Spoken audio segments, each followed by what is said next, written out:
शिवम शिवकरम शांतम शिवात्मानां शिवोत्मम शिवमार्ग प्रणेतारम प्रणतोस्मि सदाशिवम।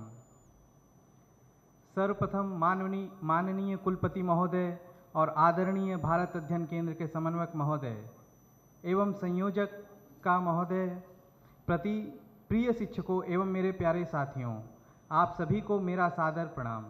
मैं डॉक्टर जसबीर आर्या, काशी हिंदू विश्वविद्यालय के भारत अध्ययन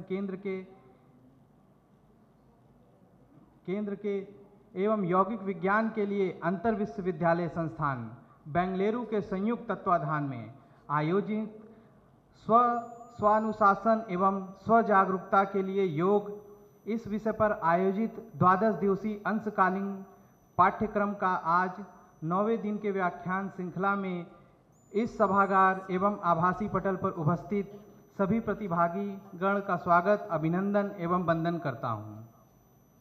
अतिथि देवो भव।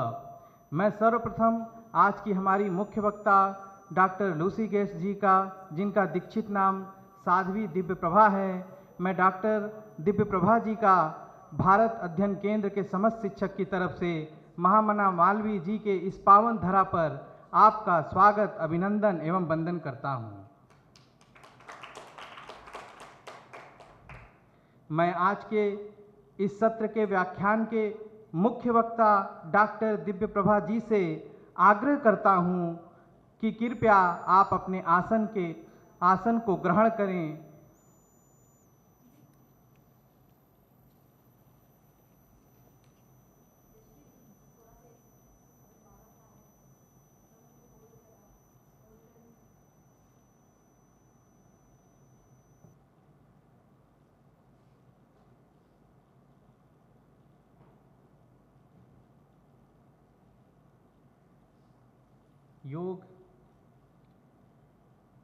योग हो रहा है और योग का प्रथम सूत्र अथ योगानुशासनम।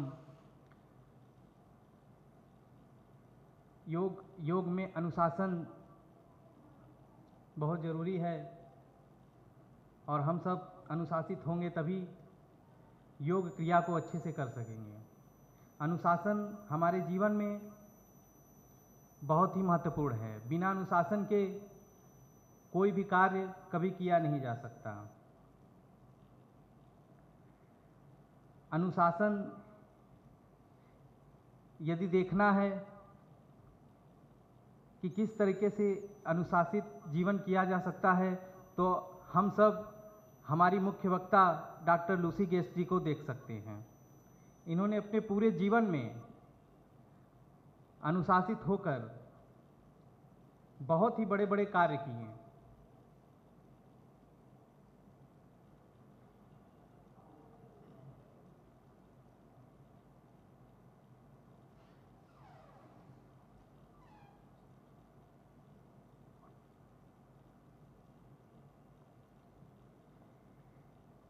इसी क्रम में मैं एक बार पुनः अपने मुख्य वक्ता और गीता मैम से आग्रह करूंगा कि मालवीय जी का माल्यार्पण करने के लिए आएं।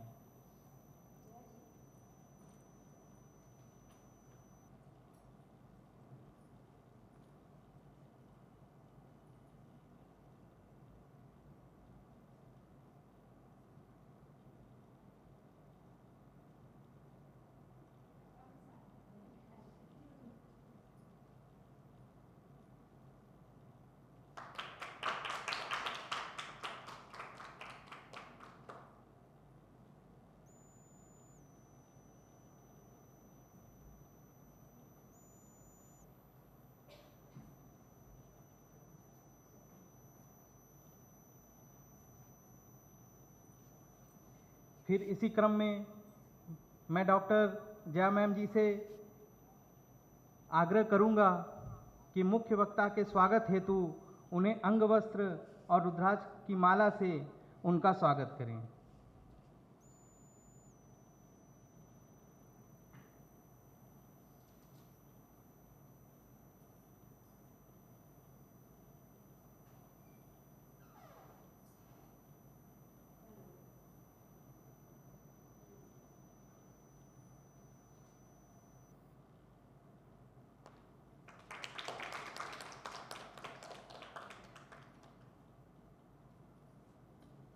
धन्यवाद मैम। आज के सत्र के व्याख्यान का विषय धारणा, ध्यान और समाधि है, जिसको अपनी मुख्य वक्ता के द्वारा सुनकर हम सभी लाभान्वित होंगे। डॉक्टर लूसी जी, जो कि इंग्लैंड की मूल निवासिनी हैं और वहाँ से ऑक्सफोर्ड लंदन से मेटलर्जी साइंस में इन्होंने मास्टर का कोर्स किया है। इसके बाद उन्होंने एक प्रमुख अमेरिकी निवेश बैंक में अपना शानदार करियर शुरू किया। ध्यान सत्र के दौरान उन्हें एक प्रेरणा मिली जिसने उनके जीवन को पूरी तरह बदल दिया। इस अनुभव ने उन्हें अपनी सफल नौकरी छोड़ने और भारत में आध्यात्मिक यात्रा शुरू करने के लिए प्रेरित किया। भारत में उन्होंने अपने गुरु ब्रह्म ऋषि विश्वात्मा बावरा जी से स्वामी योगानंद के मार्गदर्शन में योग दर्शन और संस्कृत की शिक्षा ली। वर्तमान में महायोग, हठ योग, मंत्र योग में पारंपरिक प्रशिक्षण और मार्गदर्शन प्रदान करती हैं। 2006 में वह वाराणसी आई ताकि संस्कृत में और अध्ययन कर सकें और हाल ही में इन्होंने संस्कृत व्याकरण में अपनी पीएचडी पूरी की है। इसके अलावा वह अपनी पीएचडी की तैयारी कर रही हैं। 2011 में उन्होंने शास्त्री में गोल्ड मेडल भी लिया। लूसी गेस्ट वर्ल्ड ऑर्गेनाइजेशन की पूर्व उपाध्यक्ष और एक प्रतिष्ठित छात्र नेता रह चुकी हैं। उन्होंने पिछले 20 वर्षों से भारत और विदेशों में योग की शिक्षा दी है। उन्होंने कई सम्मेलन, कार्यशाला में व्याख्यान दिए और उनका प्रसारण टीवी, रेडियो और ऑनलाइन माध्यमों के जरिए राष्ट्रीय और अंतर्राष्ट्रीय स्तर पर हुआ है।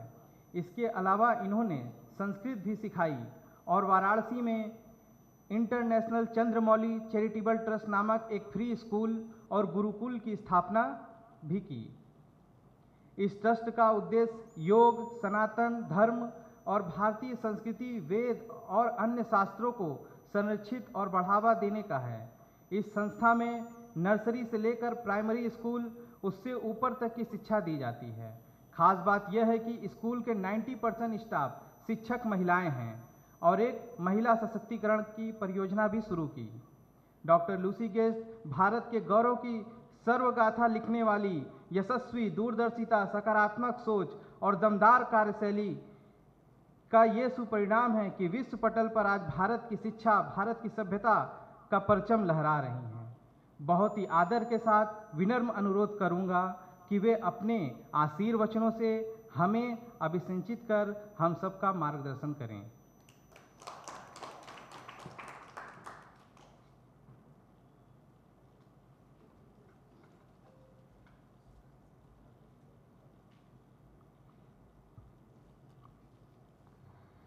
गुरु ब्रह्मा गुरुर्विष्णु गुरुदेवो महेश्वरा गुरु साक्षात् परम ब्रह्म तस्मै श्री गुरवे नमः।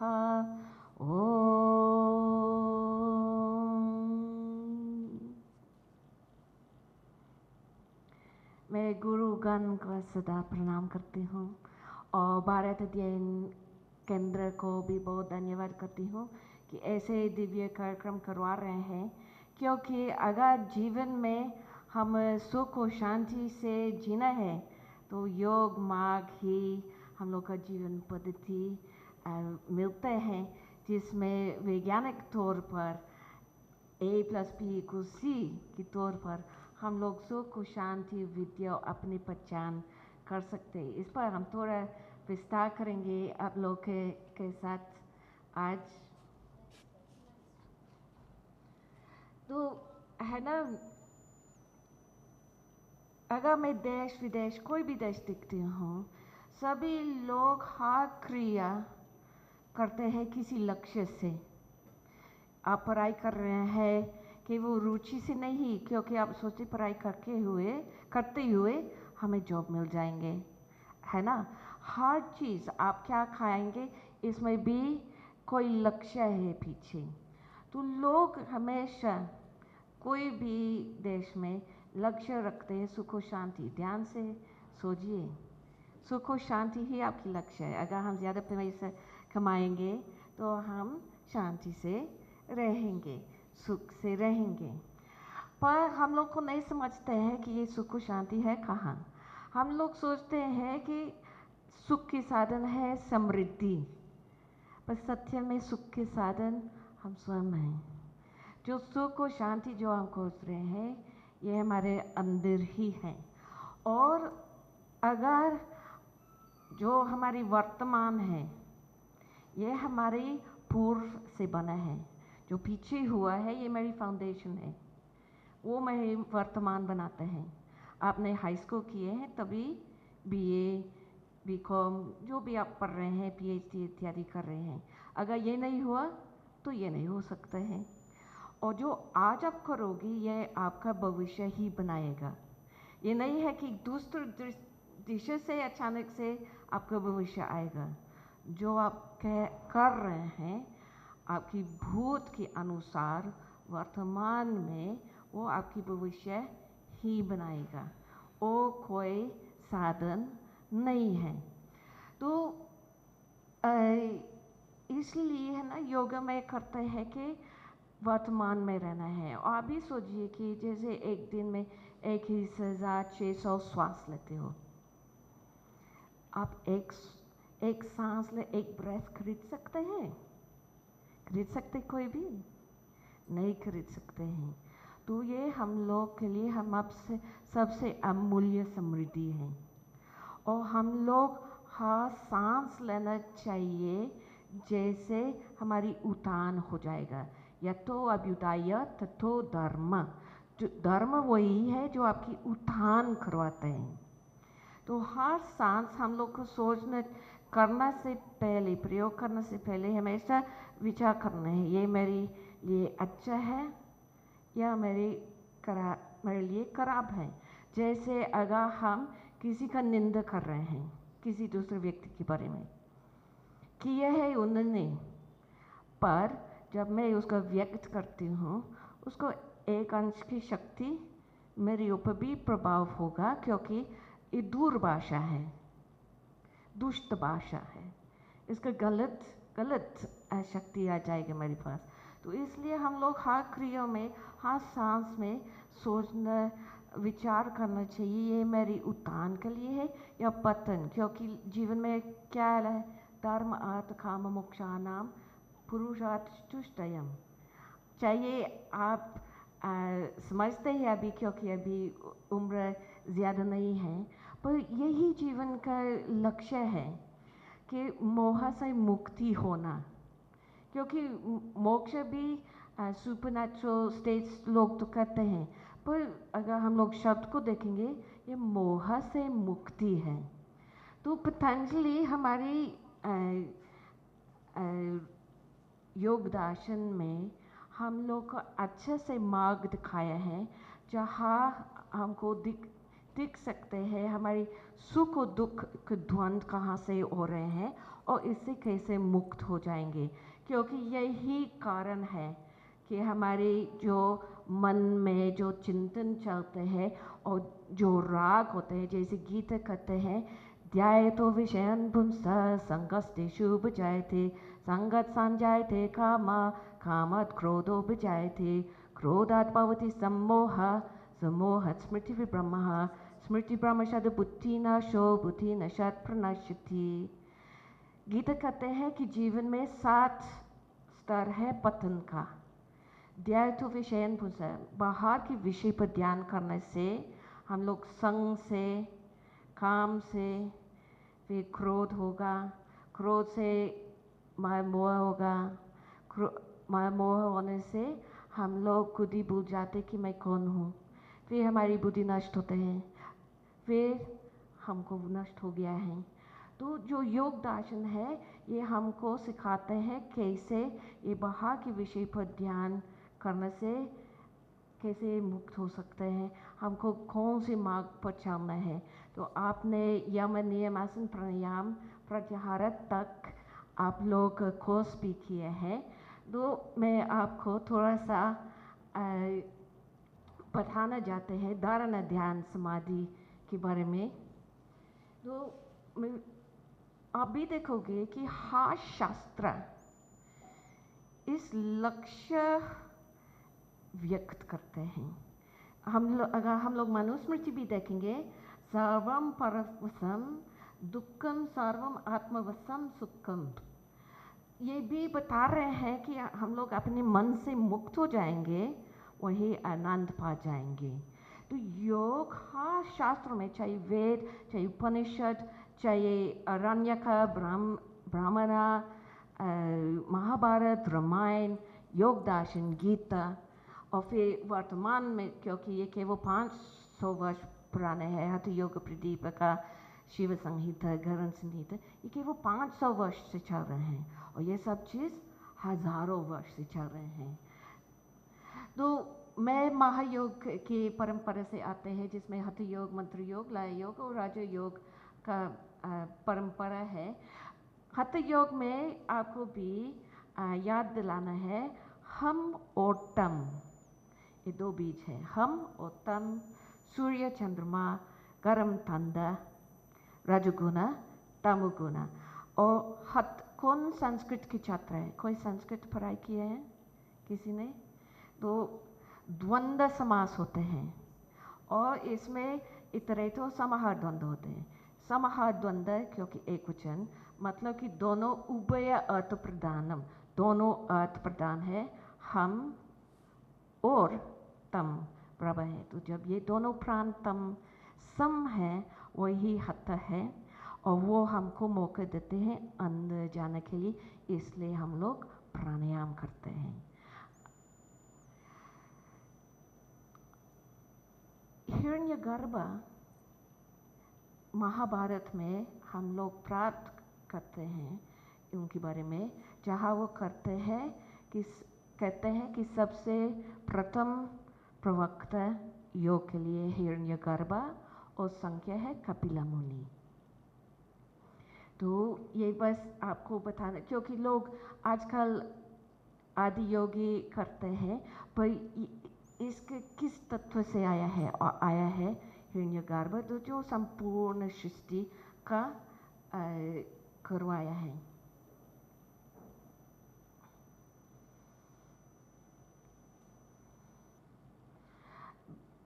संक्षिप्त में शब्द और अर्थ नित्य संबंध होते हैं। तो योग शब्द पन्नीनी धातु महत जो 5000 पूर्व के हैं, युजंग समाधो, मतलब समाधि अर्थ में योग शब्द प्रयुक्त है। दी सम बुद्धि, स्टेबल विजडम। ठीक है, हम लोग इसी तरह भी सोच सकते हैं, पर ये भी स्थिर बुद्धि, स्थित प्रज्ञा, शांति मन। और युजीर योगे जो अपने से अंदर जोड़ना, मतलब जीव आत्मा परमात्मा में लीन होना। और योगश्चित्त वृत्ति निरोधा आपने बहुत बार सुन लिया है, तो इसका और विचार नहीं करेंगे। पतंजलि ने और गंभीर ने बोला था, तदा द्रष्टु स्वरूपे अवस्थानम, जहाँ दुद्राष्ट्रा है, जो अपने को स्वयं देखते हैं, समझते हैं कि मैं कौन हूँ। और सबसे प्राचीन तैत्तिरीय अथर्ववेद में अष्ट चक्र 9 द्वारा देवानाम पूरे योद्या, वही सबसे प्रथम में हम लोग गहरा योग का लक्षण मिलते हैं। और चक्रों के बारे में तो इसमें कहते 8 चक्र, तो मूलाधार से ब्रह्म चक्र। अलग अलग संप्रदाय में बहुत अलग अलग चक्र हैं, पर ब्रह्म चक्र से परे नहीं मिलेगा, और वही हमारी जन्म की यात्रा तक है। 8 चक्र वर्तमान काल में 7 चक्र का ज़्यादा सुनाई देते हैं।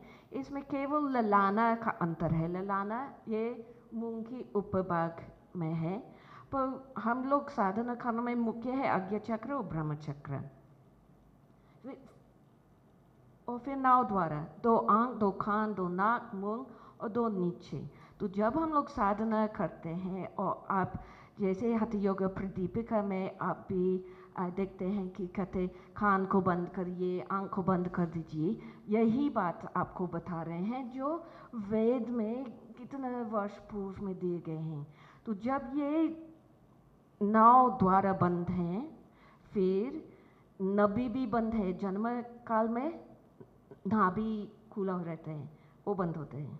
फिर 10 द्वार बंद हैं। उपनिषद हम लोग मिलते हैं 11 द्वार के बारे में। तो 11 वाला कौन से हैं? ब्रह्म चक्र की द्वारा।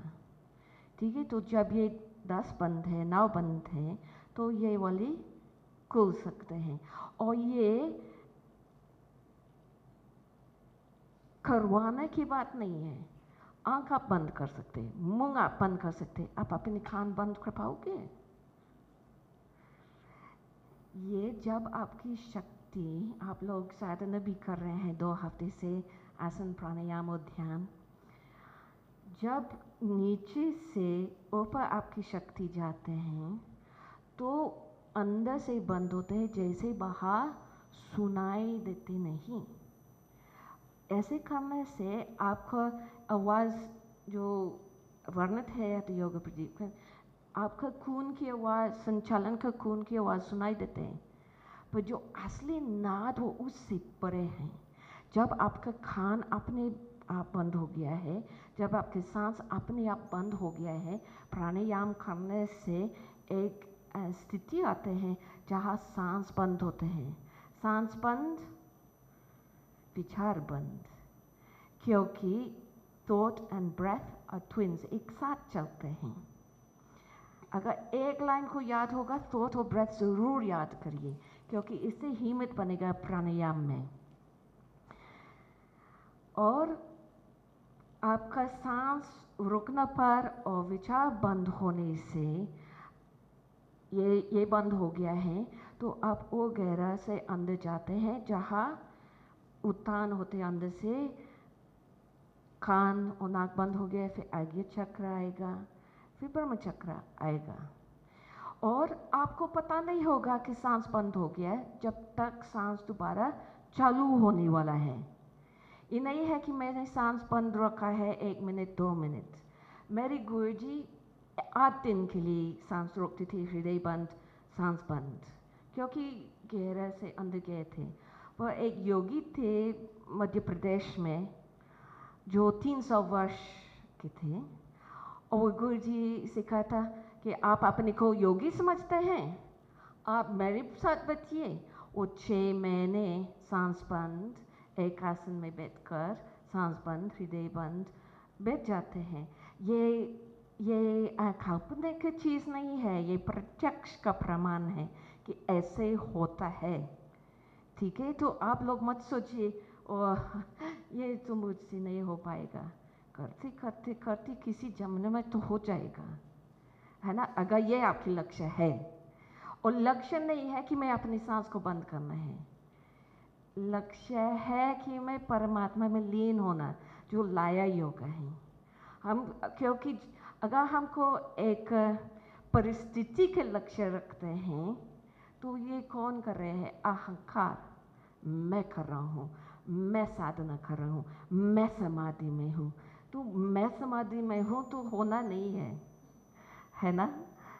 ठीक है, तो आपको अच्छा लक्ष्य रखना है कि मैं लीन होना है भगवान में, जैसे आज्ञा के द्वारा वो हमको आदेश करते रहेंगे और उनके अनुसार मैं रहूँगा।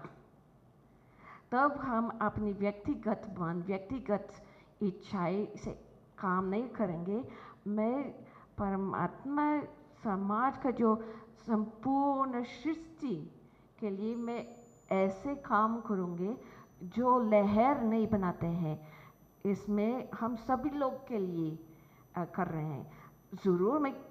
ज़रूर कुछ हो रहे हैं, हम खाना खा रहे हैं, वहाँ से खरीद रहे हैं, जो भी मैं कर रही हूँ, पर व्यक्तिगत लालच से काम नहीं होगा। वापिस तो गीता में वो भी कहते हैं कि योगी किससे कहते हैं, तो कहते हैं प्रजहाति यदा कामान सावान पात मनोगतान आत्मन्येवात्मना तुष्ट स्थित प्रज्ञस्तुदोच्यते दुःखेषु नुत्पमनः सुखेषु विगतस्पृहा वेतरागभय क्रोध स्थिताधीर्मुनिरुच्यते या सर्वत्र न विस्नेहस्तत्तत्प्रप्याशुभाशुभं नाभिनन्दति न द्वेष्टि तस्य प्रज्ञा प्रतिष्ठिता यदा संहरते चैयं कोमङ्गनीव साविशा इंद्रियाणि इंद्रियातेभ्यस्तस्य प्रज्ञा प्रतिष्ठिता। इन 4 श्लोक में संक्षिप्त में आपको अपने आप अंदर से संतुष्ट रहते हैं। इनसे कहते क्या? स्थित प्रज्ञा। स्थित प्रज्ञा समाधि स्थिर बुद्धि वाला योगी। फिर ना द्वेष, ना आनंद, ना राग, ना क्रोध, ना भय, ठीक है, उन सभी चीज से मुक्त होते हैं योगी, क्योंकि स्थिर बुद्धि है। और अंतिम में यदा संहरते चायं को मांगनी सर्वशा इंद्रियाणि इंद्रियातेभ्यस्तस्य प्रज्ञा प्रतिष्ठिता। ये बता रहे हैं कि कछुआ की तरह, जैसे कछुआ अपने अंगों अंदर कर सकते हैं और बाहर करवा सकते हैं इच्छा के अनुसार, इसी प्रकार योगी, ये बेहतर है, धन्यवाद योगी अपने इंद्रियों, क्योंकि इंद्रियों को बंद नहीं करवाना है, विवेक से इंद्रियों को प्रयोग करना है। तो जब जरूरत नहीं है योगी अंदर है और संयोग नहीं कर रहे हैं बाहर की विषय से, और जब जरूरत है वो करेगा। तो ये है प्रत्याहार, जो वर्ण, इसलिए मैंने उत्थान कूर्मासन करवाए थे इस पिक्चर में। और प्रत्याहार है ना, ये जहाँ, हाँ आप देखोगे मैंने यहाँ दिखाए हैं तीनों बंद। आप देखोगे जलंधर बंद, उद्यान बंद और मूल बंद आप देख नहीं सकते हैं। पर वहीं से अंदर वैक्यूम बन गया है, जैसे प्राण यहाँ के नीचे जाएगा नहीं, उत्थान प्राण जाएगा ऊपर, ठीक है। और आप भी जानते हैं कि प्राण अगर अंदर पानी रखोगे या प्राण रखो, गैसेस अंदर रखोगे और गर्म करेंगे, क्या होगा? उड़ जाएगा। तो हमारे शरीर का जो खून का संचालन से ये प्राण एक जगह में रुक कर वो गर्म हो जाते हैं, जैसे उत्थान। तो प्रत्याहार तक बरही रंग है और फिर वहाँ से शिफ्ट होते हैं अंतरंग में, जहाँ धारणा, ध्यान और समाधि है। और ये तीनों को मिलकर कहते हैं संयम। तो त्रयम एकत्र संयम, उन तीनों के एक साथ करके उसका वही संयम करते हैं। और हम लोग चित्त और बुद्धि की बात किए हैं। मैं आपको थोड़ा सा प्रैक्टिकल उदाहरण देना चाहती हूँ। तो इंटेलेक्ट कहते हैं या बुद्धि कहते हैं या चित्त कहते हैं या सत्व कहते हैं। गीता में भी कभी आत्मा भी बोलते हैं, पर जीवात्मा नहीं। हम लोग बुद्धि की बात कर रहे हैं। हमारे अंदर स्फटिक मणि जैसे बुद्धि है, सभी लोग का है, और ये साधना में दिखाई भी देते हैं। और स्वभाव से यह है सत बुद्धि। शास्त्रों में बुद्धि की, जैसे हम लोग कहते हैं जल में शीतल है, पृथ्वी में गंध है, अग्नि में तेज है, गर्मी है, इसी प्रकार बुद्धि में सत है। तो ये चीज़ अलग, सत और बुद्धि अलग नहीं कर सकते हैं। आप कोई झूठ की अनुभव कर रहे हैं पर आपको सत लगेगा। कैसे? हर व्यक्ति के अलग अलग शक्ति है। आपकी मन अलग है, आपकी मन अलग है, आपकी मन अलग है, आपका क्रियाओं भी अलग है, कहीं कहीं मिलते जुलते हैं। पर समझिए, अगर हम कहेंगे आपका शक्ति लाल नहीं है, पर मैं उदाहरण के लिए बोल रहे हैं, समझिए कि किसी का लाल है, किसी का नीला है, ठीक है। और समझिए ये वो चश्मा जैसे हैं। तो बुद्धि है स्फटिक मणि, पर जब विषय को देखेंगे वो लाल चश्मा नीले चश्मा को होके जाएगा। यहाँ पीला है ना, पीला रंग है यहाँ पे।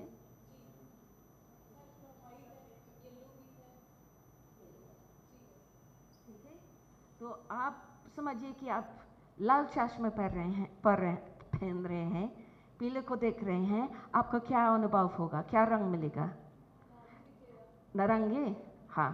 और नीले देख रहे हैं, पीला, क्या अनुभव होगा आपको?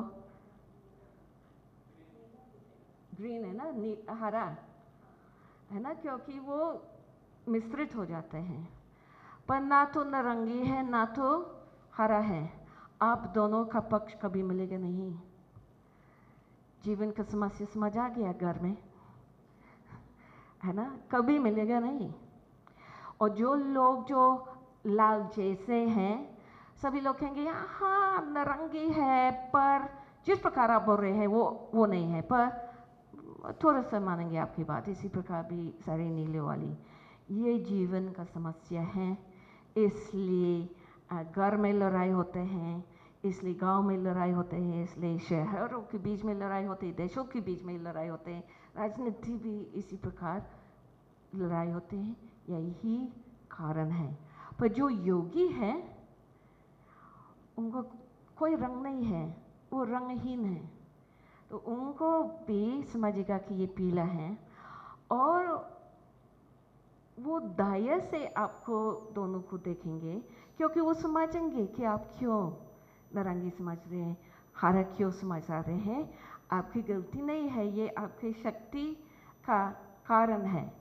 तो जब तक आप साधना शुरू नहीं करते हैं, छोटे बच्चे जैसे माफ़ी होते हैं, क्षमा होते हैं, पर जब कुछ जानकारी हो गया है तब वही क्षमा करवाना रोकना शुरू होते हैं, क्योंकि धीरे धीरे आपको खुद ही पता लगते हैं कि कैसे होना चाहिए और कैसे हो रहे हैं। तो धारणादेश बंधश्चित्तस्य धारणा, एक बिंदु पर ध्यान करना है, कोई भी बिंदु। एक बहुत अच्छा था, गुरुजी का एक कहानी था कि गांव में एक योगी आए थे और किसान बोल रहे थे कि मुझे समाधि मोक्ष पाना है, कैसे होगा? तो योगी जी उनसे पूछा है कि सबसे प्रिय चीज़ क्या है आपको? उन्होंने कहा सबसे प्रिय है हमारी बफलो, हमारी बैंस। तो गुरुजी उनसे बोला था ठीक है, इस कुटिया में जाकर 40 दिन अंदर रहिए और केवल अपनी बैंस के बारे में, अपनी बफलो के बारे में ध्यान करना। तो ये लगातार एक बिंदु पर ध्यान करते थे। तो इसको कहते हैं ना ध्यान, कि लगातार बार बार इस पर चिंतन करना है, बार बार इस पर एक बिंदु पर ध्यान करना है। फिर क्या हुआ था कि गुरुजी 40 दिन के बाद वापस आए थे गांव में और दरवाज़ा पर पिटाए थे और वह थे कि आइए बाहर, मैं आ गया हूँ। तो ये किसान ने बोला था मैं बाहर नहीं निकल सकती हूँ महाराज। तो महाराज जल्दी से निकलिए, आइए बाहर, मैं आया हूँ। तो वो बोले महाराज आपको नहीं समझते हैं, मैं निकल नहीं सकती हूँ। तो महाराज ने कहा कि क्यों? वो बोलते मेरी सिंह दरवाज़ा से नहीं निकल सकते हैं, क्योंकि उन्होंने ऐसे ध्यान किए हैं कि खुद ही अनुभव हो गया कि मैं बफलो हूँ। तो ये होते हैं समाधि में, जहाँ आपको एक बिंदु पर ध्यान करते हुए लगातार निरंतर करने से आप इसके साथ एक हो जाते हैं। तो महाराज ने हंसने लगे थे कि ओह समझ गया है, कुटिया के अंदर गया है, अपने पैर से लत मारा जैसे किसान बाहर निकल जाएंगे। वो जमीन पर बैठ गए थे और महाराज ने एक मंत्र कान में डाल दिया, समाधि में गया। तो इसलिए अलग अलग संप्रदाय होते हैं, इसलिए अलग अलग देवताओं के प्रति रुचि होते, इष्ट देवता।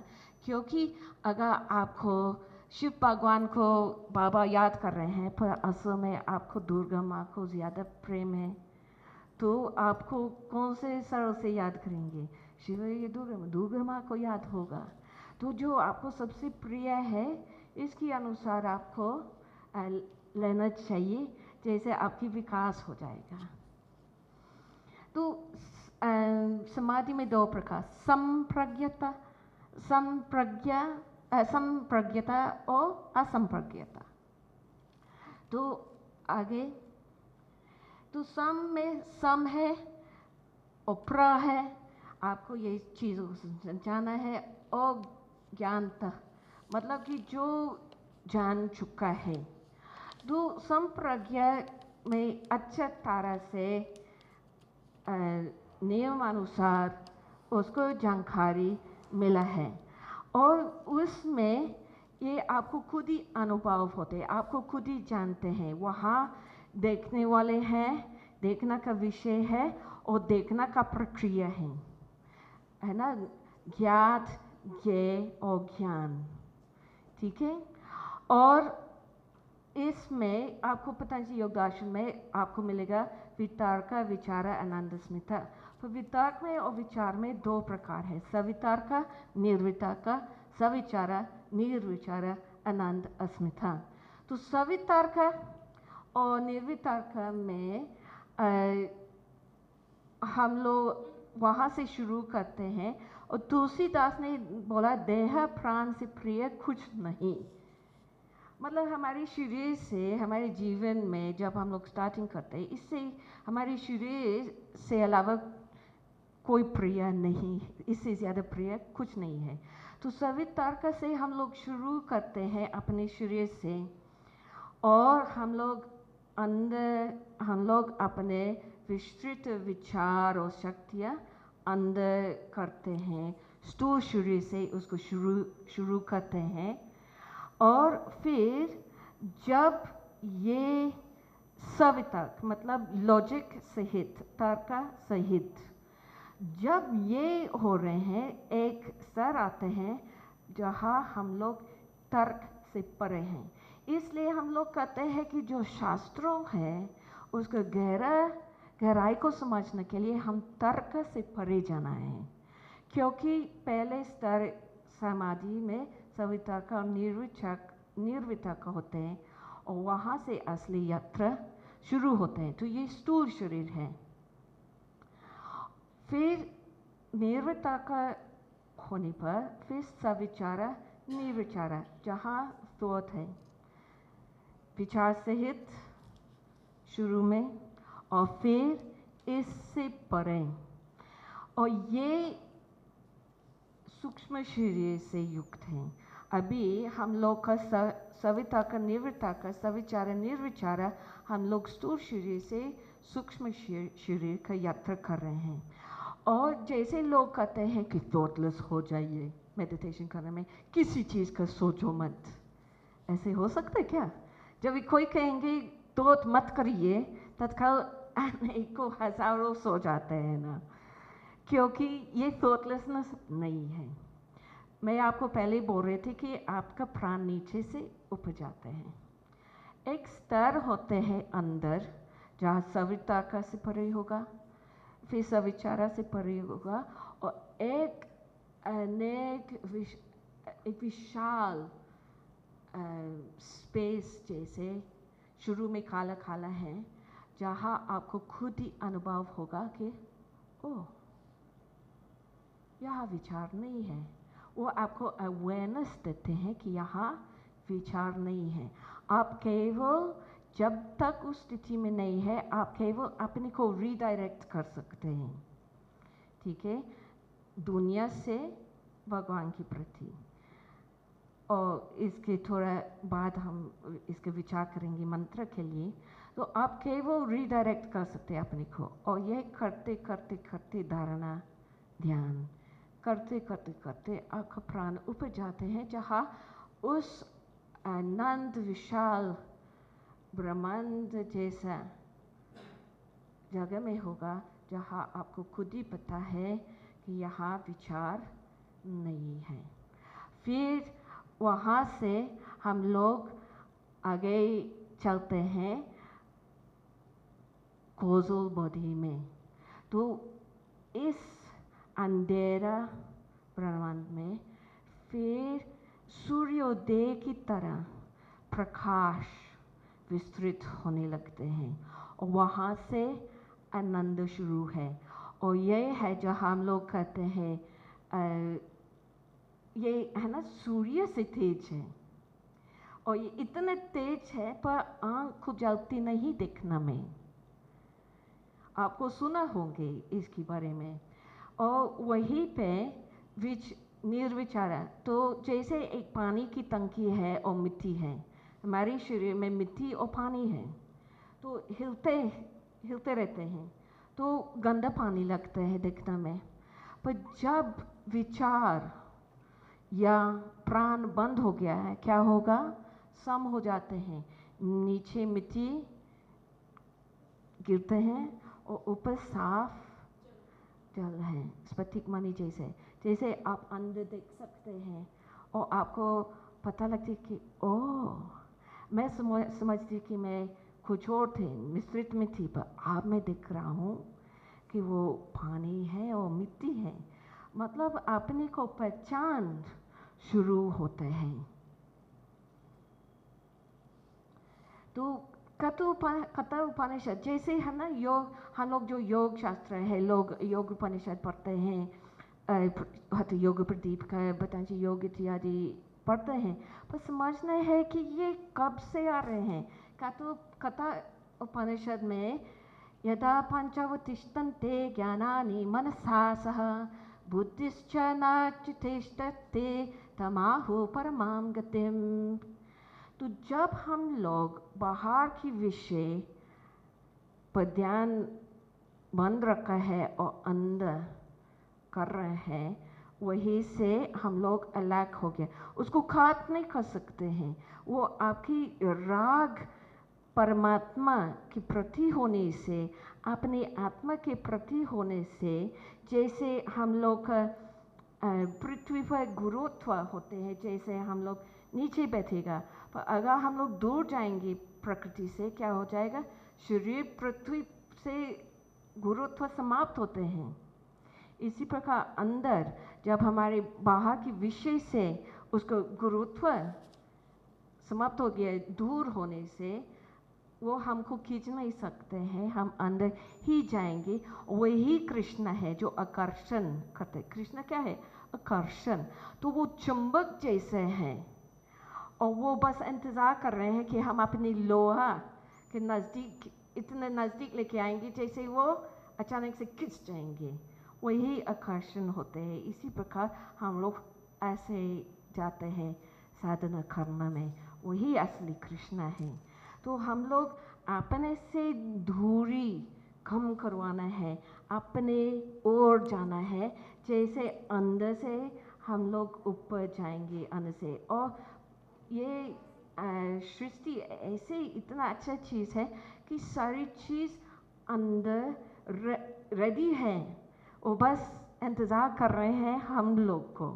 जब भी हम लोग मोड़ना जाते हैं, कोई सुविधा आएगा जैसे हम लोग अंदर जा पाएंगे। तो आनंद और स्मिता, तो मैंने कहा था कि दो आनंद और स्मिता आ जाएगा जब विचार से परे जाएंगे। और आनंद आप समझ सकते हैं क्या अनुभव होगा? आनंद ही। और अस्मिता माने अस्मिता, मतलब जो आई एमनेस। तो अंतिम में संप्रज्ञात समाधि में हमारी आई एमनेस रहेगा, पर हमको अनुभूति होगा कि ये सब मैं हूँ, है ना। अलग के अनुभव नहीं होते हैं। उस दो प्रकार के विदेह योगी और प्रकृति लय योगी। और ये भी समझिए कि ये जब वो शरीर से निकलते हैं, वो देवताओं से भी परे हैं। अलग अलग स्तर है सृष्टि में। तो अस्मिता में आपको समझ आ जाएगा कि अपने चित्तन में आपसे अलावा कुछ नहीं, आप व्यक्तिगत आप नहीं, आपके असली स्वरूप कि आप समझोगे वहाँ जाने वाला है ज्ञान भी होगा और ज्ञान प्राप्त करने की प्रक्रिया होंगी, ये रहेगा वहाँ तीनों, क्योंकि आप खुद ही अनुभव कर रहे हैं कि मैं हूँ।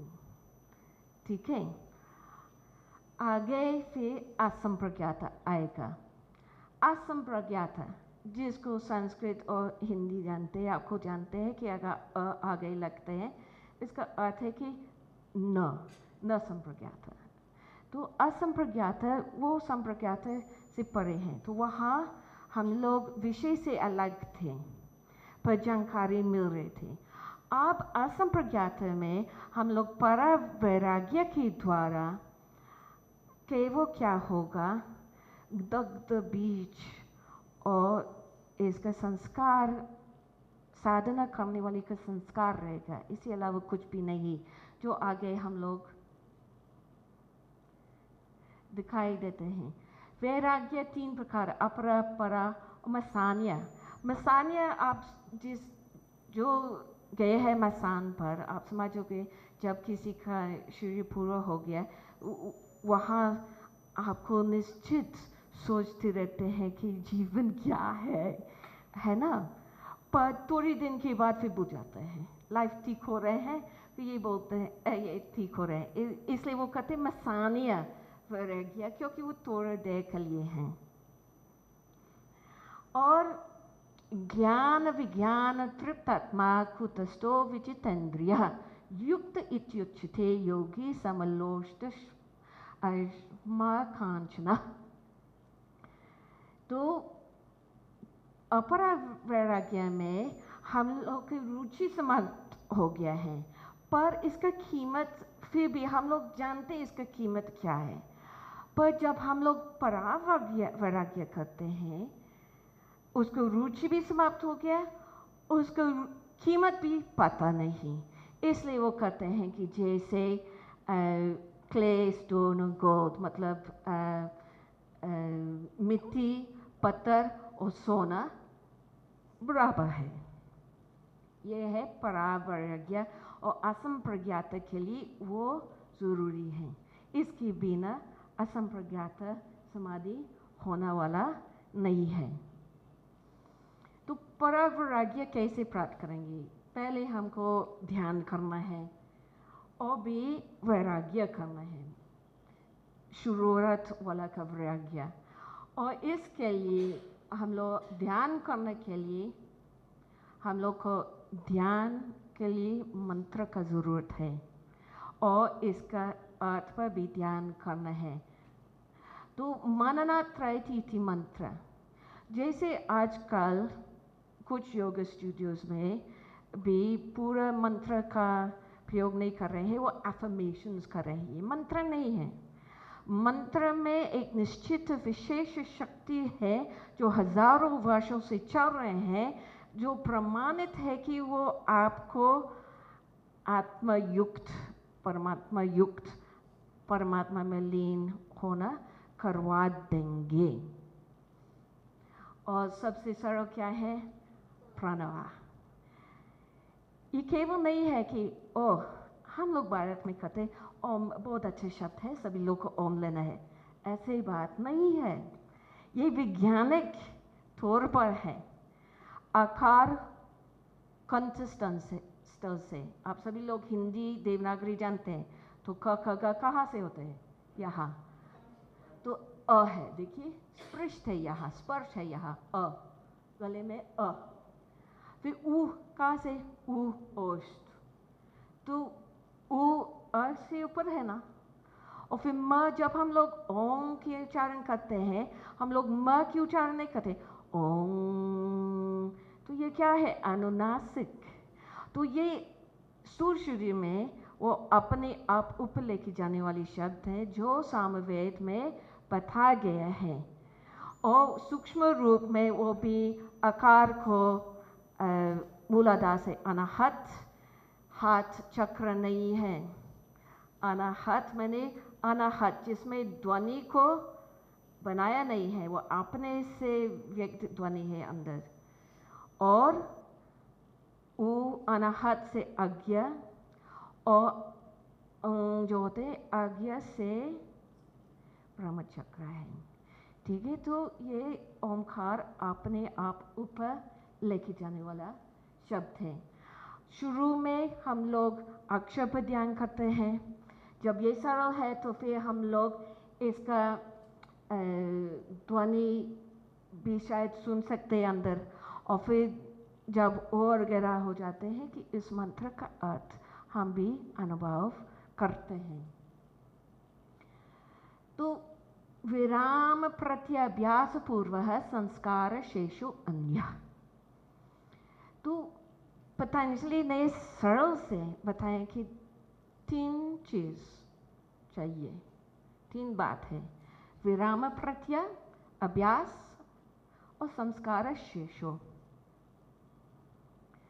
तो विराम मतलब बंद, और प्रत्यय हो सकती प्रतीति, अनुभूति या प्रयत्न।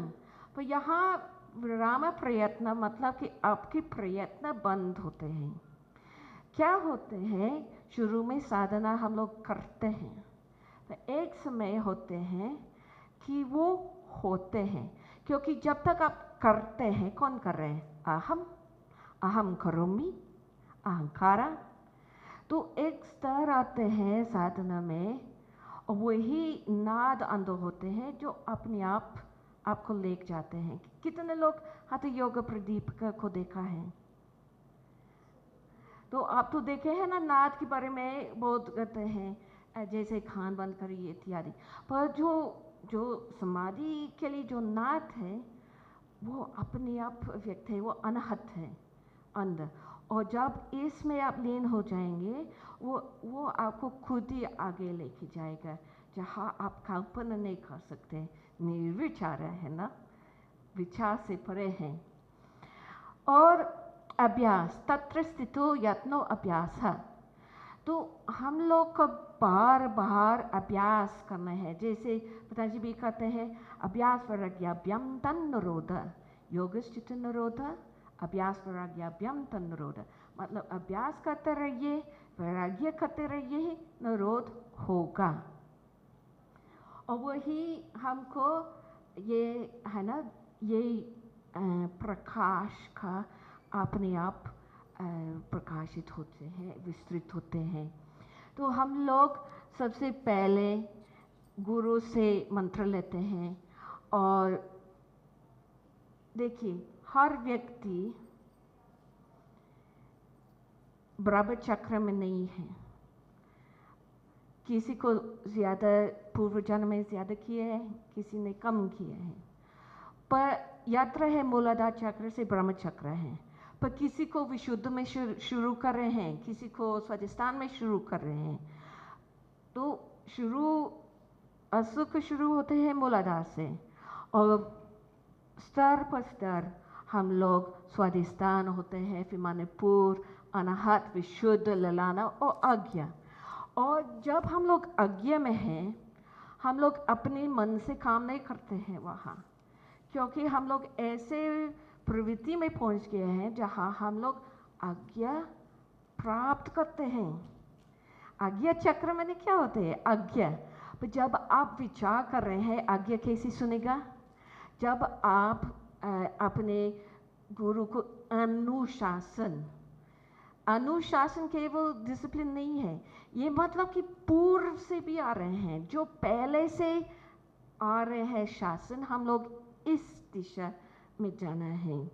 तो जब हम लोग अनुशासित होते हैं, और हम लोग, आप कह सकते गुरु परीक्षा नहीं करते, ये दुनिया परीक्षा करते हैं, है ना। हम लोग खुद ही अपनी परीक्षा कर रहे हैं। तो जब हम लोग आज्ञा प्राप्त करने के लायक हैं, तो हम लोग आज्ञा चक्र का अनुभव मिलते हैं। उसको कहते रियलाइजेशन। पहुंचने की बात नहीं है, उसको वहाँ पहुंचना, रहना, जीना, वहाँ चलना, ऊपर नीचे नहीं, वही होना। तो मैंने कहा कि वैराग्य जरूरत है, अभ्यास जरूरत है, और आप ऐसे है ना, जब विषय पर राग है तो परमात्मा में लीन कैसे हो गई? क्योंकि खिंचाई होगा, ये वहाँ या तो वहाँ। तो जब आप निर्णय करते हैं और सचमुच अंदर से भक्ति, श्रद्धा और इच्छा इसकी प्रति होते हैं, तभी वही आप अपनी दिशा लगा सकते, क्योंकि इच्छाएं कभी ख़त्म नहीं होते हैं, राग कभी ख़त्म नहीं होते हैं, आप केवल दूसरी दिशा में भेज सकते हैं। संस्कार शेषो, तो आपके चित्त में संस्कार होते हैं, पर जब आप असंप्रज्ञात समाधि में होंगी, जो संस्कार होगी वो केवल आपकी साधना का संस्कार होगा, इसके अलावा कोई संस्कार नहीं रहेगा। इसलिए वो कहते दग्ध बीजम, और वो कहते कर्मा वहाँ दग्ध बीज में के रूप में है। संस्कृत व्याकरण में एक सूत्र है, कर्तुः इप्सितमं कर्म। कर्म वही होते हैं जो आपकी सबसे इप्सित क्रिया है। जब अपनी इच्छा के अनुसार कोई क्रिया कर रहे हैं, इससे कर्म होने वाला है। फिर हम लोग का प्रेरणात्मक धातु भी होते हैं, क्रिया होते हैं, गुरु जी ने प्रेरणा किए हैं, किसी और ने प्रेरणा किए हैं, तो जो प्रेरणा की है कर्म उनका होगा, आपका नहीं। तो ये बहुत अच्छा है जब हम लोग आज्ञा चक्र के अनुसार चलते हैं, तो हम इसलिए वो कहते योगी को कर्म नहीं होते, क्योंकि वो अपनी इच्छा से क्रिया नहीं कर रहे हैं, वो प्रेरणात्मक होते हैं। कहाँ से प्रेरणात्मक है? आज्ञा चक्र के द्वारा। किसके प्रेरणा? परमात्मा के द्वारा। परमात्मा के साक्षात कोई प्रेरणा नहीं होते हैं, पर पूरा सृष्टि जो स्थिर बुद्धि की जो शक्ति, इसके द्वारा प्रेरणा आते हैं, आज्ञा चक्र के द्वारा आते हैं आपके पास। तो जो संस्कार होगा साधना का, ये वैराग्य का संस्कार होगा, और वही सत्य की अनुभूति, सत्य का ज्ञान का अनुभव होगा। असंप्रज्ञात भी निर्बीज कहते हैं। निर्बीज क्योंकि हमारे अहंकार ही बीज है, और जब हम लोग अहंकार से परे जाते हैं, अस्मिता संप्रज्ञात समाधि का अंतिम स्तर था। तो जब आप अहंकार से परे जाएंगे तो असंप्रज्ञात हो जाते हैं। और निर्बीज में जैसे हम पहले बोल रहे थे कि देखने वाला था, देखने वाली चीज़ है विषय, और देखना का क्रिया। असंप्रज्ञात और निर्बीज समाधि में ऐसे नहीं है, सब एक ही है। और वही हम लोग 3 गुण रहित हो जाते हैं, जैसे भगवद गीता में कहते त्रिगुण रहितम। तो आप मत सोचिए कि प्रकृति ऐसे चलते हैं तो हमें भी चलना पड़ता है। संस्कार से समाज बनते हैं, संस्कृति बनते हैं संस्कार से। तो जब संस्कार उसी प्रकार होगा तो संस्कृति ऐसे होगा, ठीक है। और श्रद्धा, वीर्य, स्मृति, समाधि, प्रज्ञा, पूर्व का इतरेशम। तो श्रद्धा ये हमारी फाउंडेशन है, और अंतिम में वीर्य के द्वारा, स्मृति के द्वारा, स्थिर बुद्धि के द्वारा, मतलब कि सम बुद्धि चित्त, हम लोग ये प्रज्ञा पाते हैं। किस प्रकार की प्रज्ञा? असंप्रज्ञात। और मैंने आपको पहले बोल रही थी कि दग्ध बीज होगा इसमें, उससे कहते जब ये होगा तब ऋतंब्र प्रज्ञा होगा। तो ऋतंब्र तत्र प्रज्ञा, तो जहाँ ऋतंब्र है वही स्थिर बुद्धि है। और इसमें प्रकार है, कहते प्रकाश है, इस कहते हैं ना लाइट ऑफ नॉलेज, भायाम रतीति भारतम, मतलब प्रकाश है ना, युक्त। वो जो ज्ञान है, जो असली ज्ञान है, वो प्रकाश ही है। तो ये ऋतंब्र प्रज्ञा। और आपने बहुत बार ये सुना होगा इस हफ्ते समत्वम योग उच्यते। ये भी स्थिर बुद्धि, स्थित प्रज्ञा, अयोध्या। जब हम बोल रहे थे अष्ट चक्र नौ द्वारा देवानाम पूरा योध्या, मैंने आपको द्वारा के बारे में बताए थे। मैंने आपको नहीं बताया थी कि आपकी पूर्व में देवताओं रहते हैं, यही रहते हैं। देवता माने देने वाला, सूर्य, चंद्रमा, प्रकृति, वायु, जल, ये आपको देते हैं और वापिस नहीं लेते हैं। जो संस्कृत को पढ़ा है ये जानते होंगे कि चतुर्थी व्यक्ति देने वाले अर्थ में प्रयोग होगा जब वापिस नहीं लेते हैं, जब वापिस नहीं लेते हैं, समझते हैं? तो जो देते हैं वापिस नहीं लेते हैं वो देवता है। और इसका क्या नाम है? अयोध्या। अयोध्या जिसमें युद्ध नहीं है। कैसे युद्ध नहीं होगा? जहाँ हमारी जीवात्मा परमात्मा में लीन होते हैं, जैसे एक ही रास्ते पर चलते हैं, द्वंद्व नहीं होते कि ये करूं या वो ये करूं। तो ये हमारी वीर्य से हम लोग समाधि प्राप्त करते हैं, स्मृति से प्राप्त करते हैं। तो जब हमारी बुद्धि शुद्ध है, हमारी चित्त शुद्ध है, जैसे स्फटिक मणि है, तभी समाधि, तभी वीर्य हो जाएगा, वीर्य से स्मृति होगा और समाधि आ जाएगा इसके द्वारा। तो कैवल्यम और निर्बीज समाधि तब प्राप्त होगा। और मेरे गुरुजी कहते थे, जब लोग पूछते थे कि गुरुजी कितना समय लगेगा, हमको कब तक ये करना है, तो वो कह रहा था कि जितना समय लगते थे कि थाली से एक मुट्ठी का भोजन अपने मुंह तक पहुंचाना, इतना समय लगेगा। तो समय आपके ऊपर है।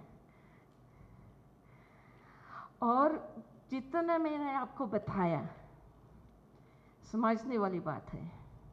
गुरुजी कहते थे कि विद्या दो अंश है, 50% साधना और 50% शास्त्रों, दोनों का जरूरत है। केवल अभ्यास करोगे बिना शास्त्रों तो पता नहीं कि सही रास्ते पर चल रहे हैं या नहीं। और साधना भी न करके इसका शास्त्रों की गहराई नहीं समझ सकते हैं, क्योंकि हम लोग उस स्तर, ऋषि के स्तर तक पहुंचना है, तभी हम लोग असली अर्थ समझ आ जाएंगे। तो जैसे तुलसीदास ने भी बोला था, व्याख्या ज्ञान अत्यंत निपुण भाव परा न पराई कोई।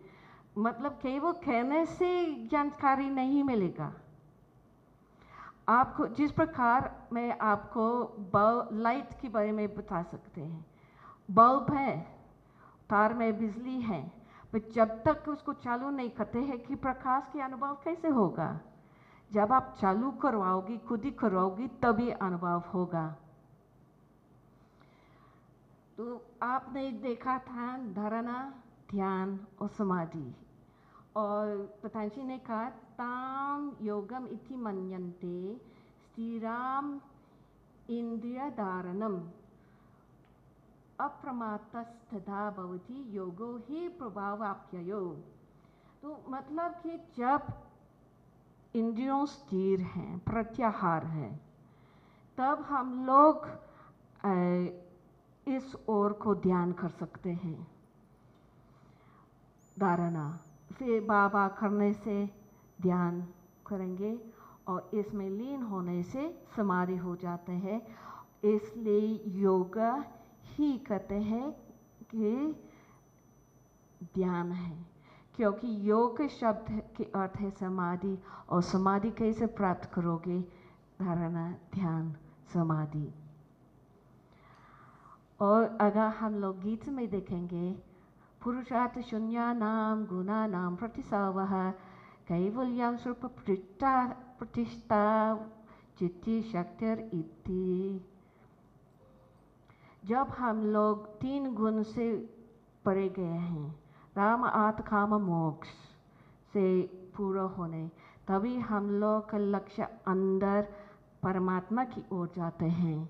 और तब हम लोग अपने को पहचान सकते हैं, वही परमात्मा के अनुभव मिलते हैं। ये हमारी असली का स्वरूप है, इसलिए इति कहते हैं, मतलब कि यही जीवन है।